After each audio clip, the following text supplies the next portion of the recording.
All right. All right. So good afternoon, everybody. I'm Joe DeLong, Executive Director and CEO of the Connecticut Conference of Municipalities. Appreciate you joining us today live over the streaming.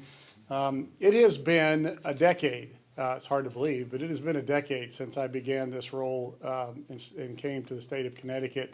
And when I came here, my children were very small.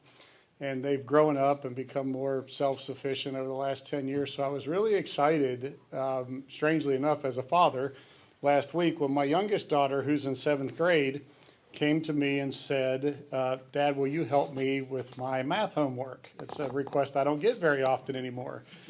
And I said, of course, honey, I'd be happy to do that. I was kind of excited about it. We sat down at the kitchen table and she broke it out and I looked down and it was on polynomials and monomials and all other kinds of nomials, and I did what any good father would do. I said, honey, we need to get your mother.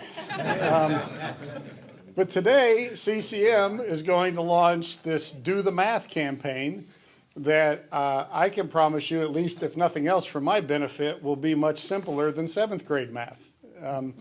Before we do that, I think I would be remiss not to begin, as we talk about the bad, to give a little bit of credit and some praise for the good to the General Assembly yesterday and this past week, who really did something good for towns and cities and injected $40 million into students with disability aid for our towns, for our communities, and to help our kids.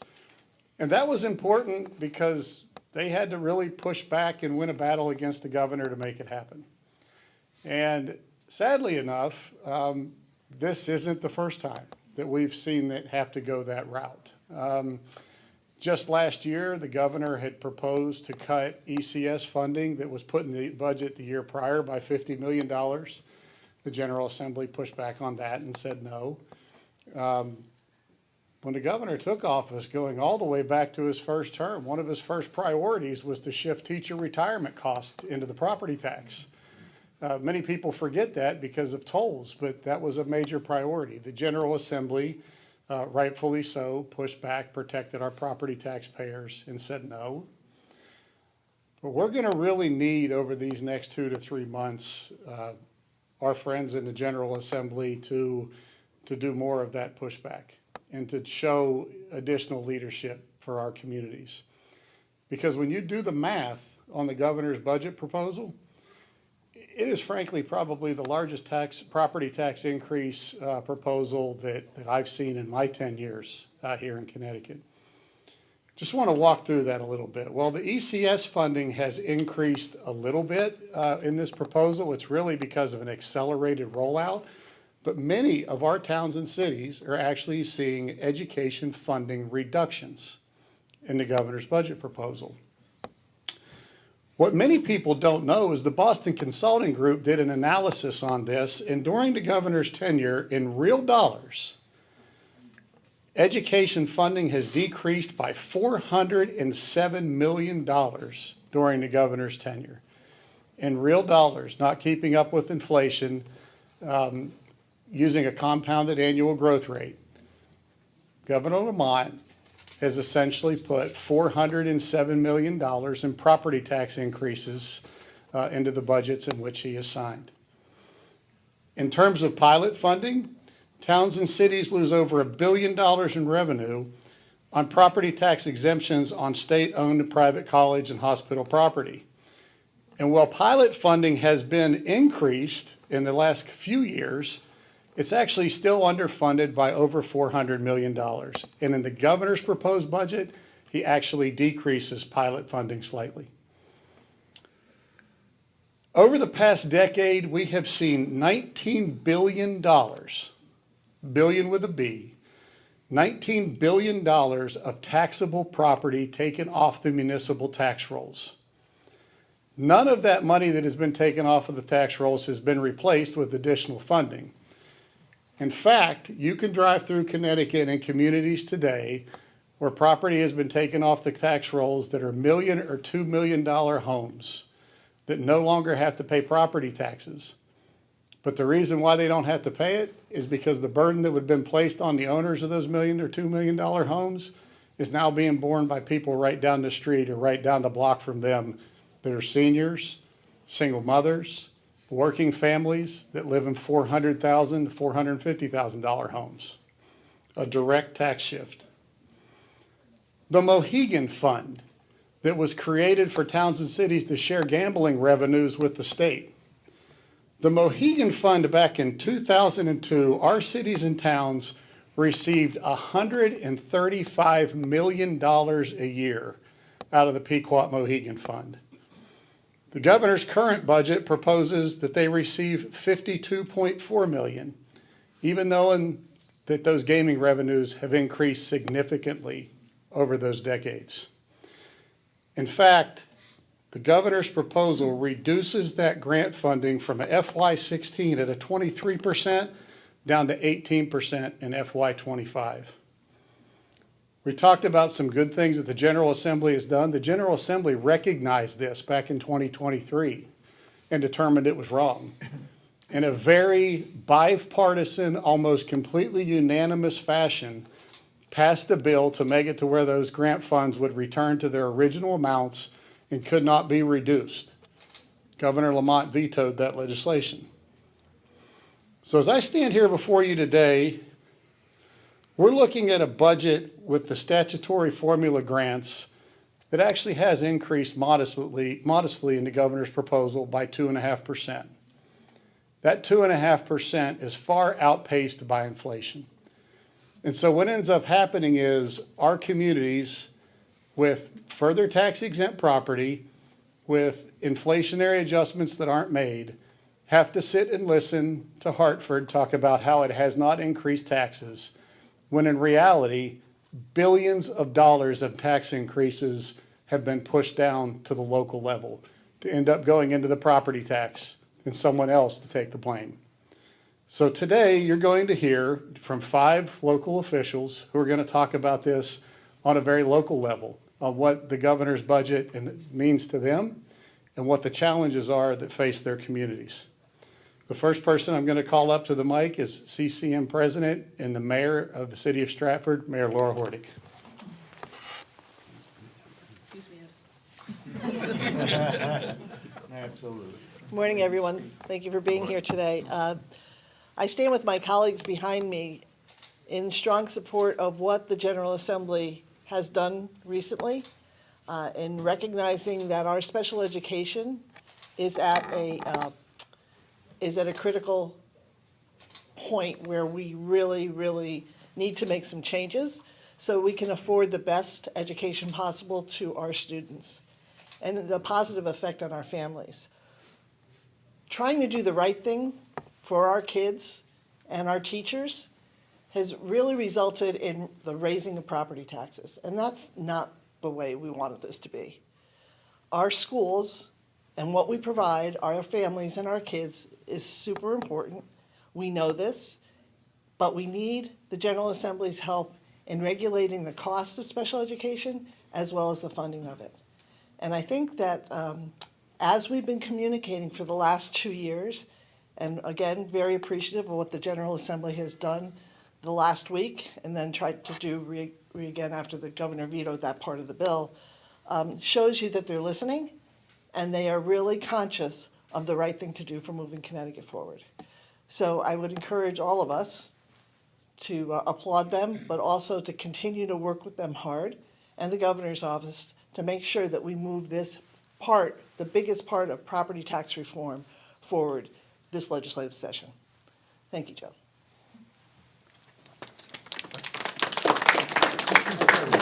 Thank you, Mayor Hoyt.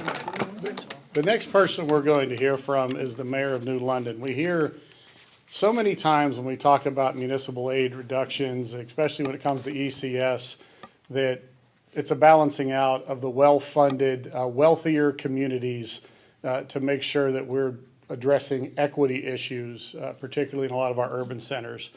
The governor's budget proposal actually reduces New London's grants and aid by a little over $2.5 million. New London, I think, as the mayor will reflect, is certainly not a city that is wealthy or lacks challenges. So at this time, I'm bringing up the Mayor of New London, Mayor Michael Passero. Well, thank you, Joe, and thank you for your partnership all these years. My term actually coincides with yours. I'm just in my 10th year. And the Do the Math campaign really are issues that we've been fighting for 10 years, this regressive property tax system.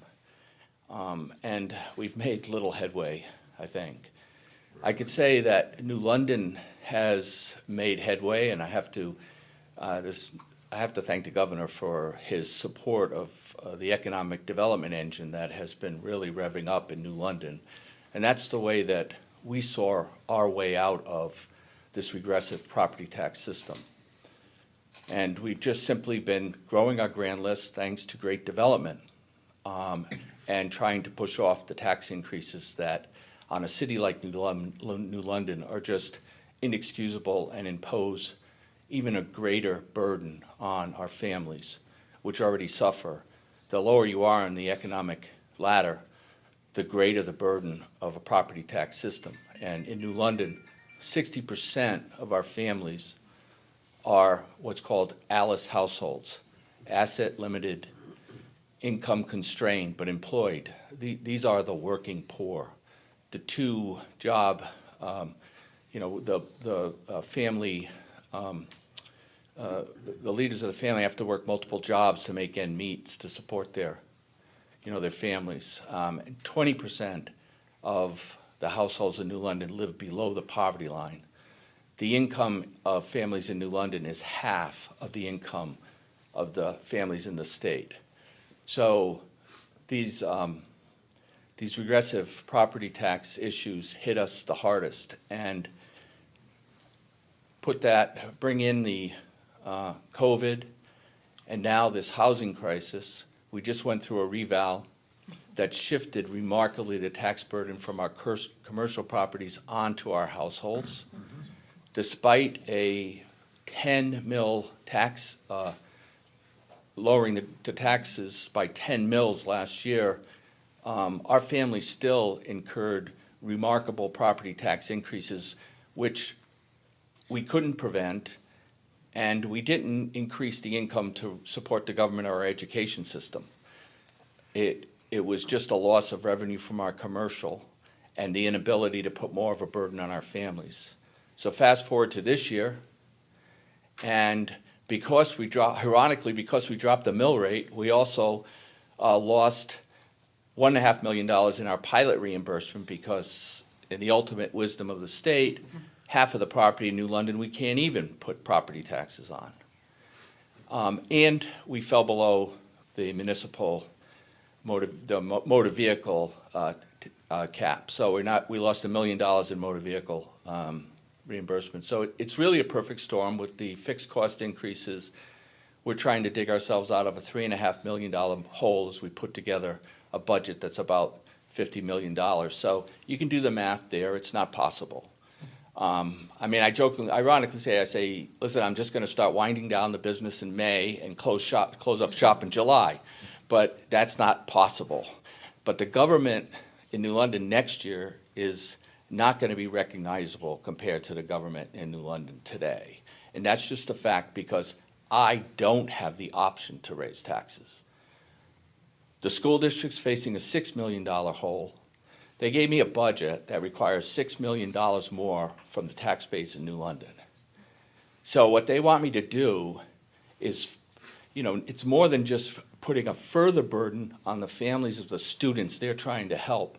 It will just absolutely demolish the students' families with an additional property tax burden. They can't carry any more monthly expense. They're already housing insecure. They're already food insecure. We cannot, in good conscience, ask our households in New London to put up more money. So all we can do is cut. It's not fair to our children that they cannot get anywhere near the education that most of the municipalities in this state can provide to their children. And I think all of the cities in this state share that problem. Our children deserve to be educated on the same level and have the same resources as every child in this state has. Thank you, Joe. As we, embarked on the journey of working with the at-risk and disconnected youth, many of the speakers you hear from today were part of the 119K Commission. I can tell you that Mayor of New Haven was very engaged from day one in that work. And it's really remarkable to me, looking at his time, the amount of investment that New Haven has actually put into its young people. Even with that significant investment, as the mayor often talks about, they still have counselors with caseloads or psychologists with caseloads of 400 to 1, things that are absolutely not sustainable. And at this time, you're going to hear comments from the mayor of New Haven, Mayor Justin Elicker. Good morning, everyone, and thanks for putting this together, and thanks to CCM for all your work advocating for our communities. I was thinking about what to say, and in many ways, I'm not sure what to say, because we keep saying the same thing over and over and over at press conferences, at public venues, when we sit down in private meetings with the governor, with other state leaders, and keep talking about the same thing. And while we see some progress, we don't see the kind of progress we need for our communities. And so I'd like to share some respectful but real talk about the challenges that we're facing. It's simple. We don't have enough money to educate our kids. It's simple. We're here to talk about the math. We don't have enough money to educate our kids. We in the state leadership expects our cities to thrive, and you hear that over and over again, yet the state often actively prevents us from thriving. And we just spent an hour and a half in this room talking about a lot of newly proposed state legislation that will make it actually more difficult for us to deliver the services that all of us in the state really care about. It takes courage. It takes leadership to truly invest in our cities and towns. It takes courage and leadership to make difficult decisions. But the state has put the responsibility for the state's problems, addressing the state's problems, squarely in the laps of municipalities, and that is just not right. I'm raising taxes yet again this year, and I've been mayor for 5 years, and almost every year I've raised taxes, which is crazy because at the same time that many of us are raising taxes, the governor is cutting taxes and sitting on a pile of money at the Capitol that should be going to help support the things that we very much care about. And meanwhile, the state changes the calculation for motor vehicles and foists that upon the city without putting funding behind that to address the challenge that we have to deal with our reduction in our grand list. Meanwhile, the state passes a veterans tax exemption. Very admirable, but doesn't put the funding behind it so that we have to pick up the funding for those issues. Meanwhile, all of our costs around the state are going up. What costs haven't gone up for anyone in their personal lives or for corporations or municipalities? And we see those costs going up, and the state effectively keeps municipal aid flat. The state is balancing its budget off of the backs of cities and towns. We're doing the heavy lifting while the governor sits on a pile of money. And our schools aren't succeeding, and state leadership wonders why. And I've heard comments made to me about how it just takes more leadership, better management. And I just don't understand the math there. We have 46 guidance counselors for 19,000 students. 46 guidance counselors for 19,000 students. So that's a caseload of 408 students per guidance counselor. Our guidance counselors say they're lucky if they get one meeting per year with our students. And God knows our students in New Haven desperately need that guidance counselor support. Unlike someone like me that grew up in New Canaan, that my parents went to college, so they knew the pathway to get there. It was important for them. A lot of our kids don't have that kind of support. We need guidance counselors more than many other communities. We have 53 social workers for 19,000 students. That's a caseload of 358 social workers or students per social worker. It's crazy. 26 librarians in 41 schools. So just over half of our schools have a librarian. That's crazy. That's just not right. No matter how well we manage, no matter how well we lead, you can't possibly expect our kids to succeed with those kind of numbers. And the state says, oh, we put money in. Well, it is just not enough. Respectfully, we're grateful for the funding, but it's just not enough. In fact, the governors, in our case, we got a slight increase in ECS funding that is 0.5% of our education budget, 0.5%. We desperately need more funds. If a person earns $25,000 a year in salary and you give that person $500 more, that person is still in poverty. That person can still not put enough food on their table. That person can still not have an adequate amount of money to pay their rent and put some funding aside. That person certainly is not on a pathway to be successful. We need the state to show leadership. It is time to do the math. If we don't do more, you're going to get the same. What do you expect? Thank you.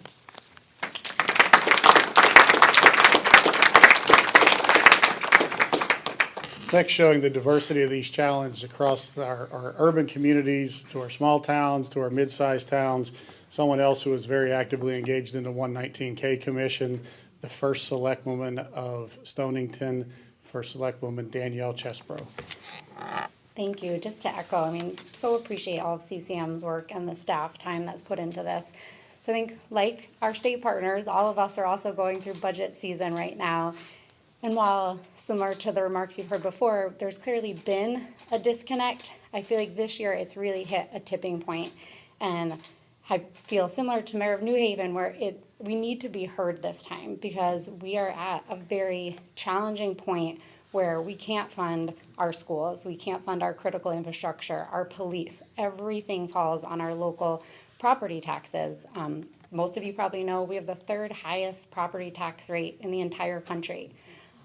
One thing that CCM's talked a lot about, but we haven't touched on quite as much right now, that I'd like to talk about, while there's a lot of problems that go into this, one thing is the unfunded mandates. I think it was in 2022 where CCM again led a coalition of local leaders to talk about the 1,300 unfunded mandates the state had, and said, please stop, pause these unfunded mandates, let's look at them together, let's figure this out. Instead of hearing that and working with us, we've had about 80 new mandates put in place. Some of them are small, but they aggregate, but some are quite substantial.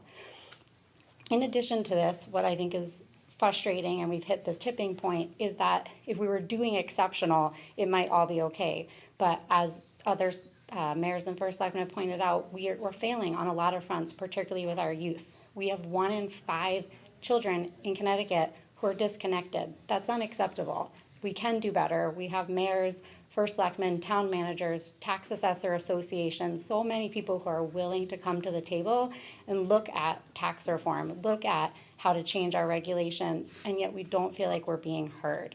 So I guess the request from, I think, a lot of us is this year, hear us. Invite us to the table. Let us figure out how we can change these systems so they truly work. One other thing I did just want to point out, I share a county with the Mayor of New London, and we have an amazing program through the Youth Service Corp. I think the 119K Commission report outlined that to get the 1,300 kids across the state who are on the wait list for these programs, we needed $25 million. Last budget, we had $10 million, hoping we would keep going in that direction. Instead, the governor's proposal cuts it back down to $5 million.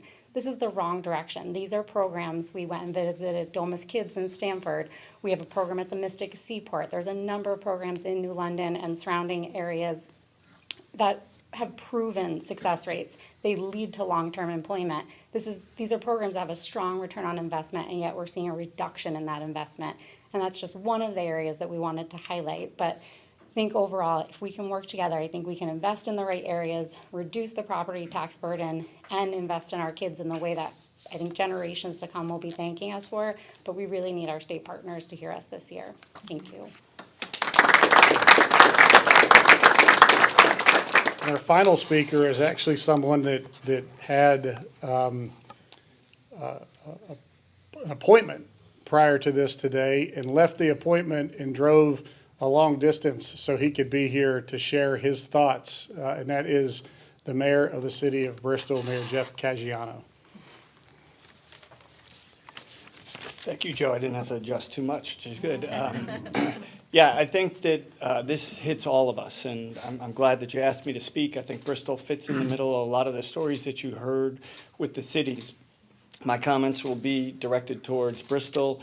I love the Do the Math campaign, but I want to tell some stories inside of that. So we're all in school now, and a lot of this is focused on the thing that we're all seeing. After 7 years of state surpluses, Bristol, like all these other cities and towns, their municipal aid has not come close to keeping up with inflation. And one of the things that I want to point out to CCM, and I'm relatively new as a mayor into CCM, but even through the motor vehicle situation that we're just working our way through. So I guess there's a little thanks to the legislature for recognizing it. But when you think about it, CCM in the original legislation just said your math doesn't work. 85% MSRP to start is going to hurt cities. So just look at that, how that affects Bristol.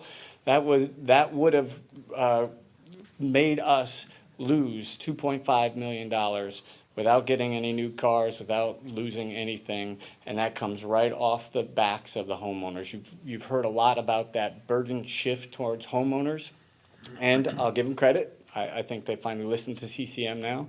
The city of Bristol next Tuesday will adopt a 95% MSRP starting rate, and now we're only going to lose about $750 to maybe up to $1 million on our tax revenue. That's got to be made up, and that's got to be made up, as many of us have seen reval, pretty much on the backs of the homeowners. The next story I'm going to tell you is one that's real for me. Relatively new. I felt very privileged to be called up to the state capitol to support the mayor with Mayor Arunin, who couldn't make it here today. Is the other reason I want to be here. We went together. Governor said, "You're going to love what we're going to do. We have a proposal, and we're going to help you with special education."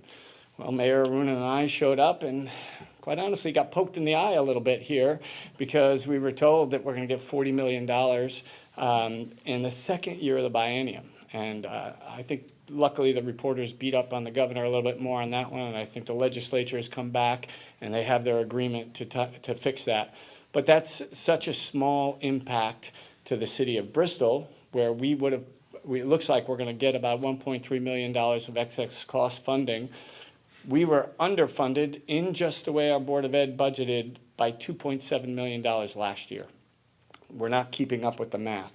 This is a difficult thing for all of us to go through. And I guess the last poke in the eye for me is the math. This is a do the math campaign.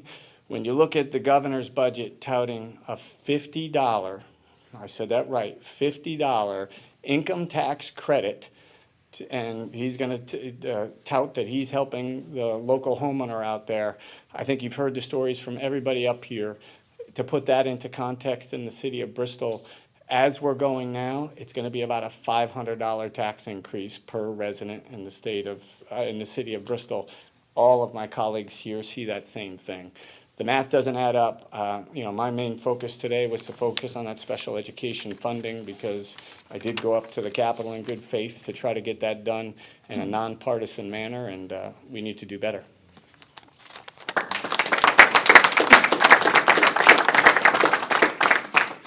So I want to thank everybody who is watching this at home and the media that is covering the event. I want to tell you from CCM's perspective, we're launching this campaign. It's a campaign we're going to take to communities, because it was interesting. We all know just a couple of nights ago, a lot of people sat and watched our new president address Congress. And as that process seems to become more animated over time, we would see statements be made and people on a certain side of the aisle holding up signs that said false or things like that. I can tell you that when we talk about how there haven't been any proposals that have increased taxes that have passed the governor's desk over the last 7 years or so, every one of these people behind me would sit at home and hold up a sign that says that's false. Because the property tax increases that are unsustainable, that are crippling, that are incredibly regressive, that are crushing our communities, they don't come out of the decisions that are being made locally. They come out of the decisions that are being made at the state capitol. And that's why I think all of these mayors and first selectmen and town managers and others are pleading with their residents, are pleading to join them, to speak to their legislators, to stand firm and to do more and to push back on this stuff, because we just can't afford for the math not to add up any longer. So thank you all very much. Hope everybody has a great day. Thank you. Thank you.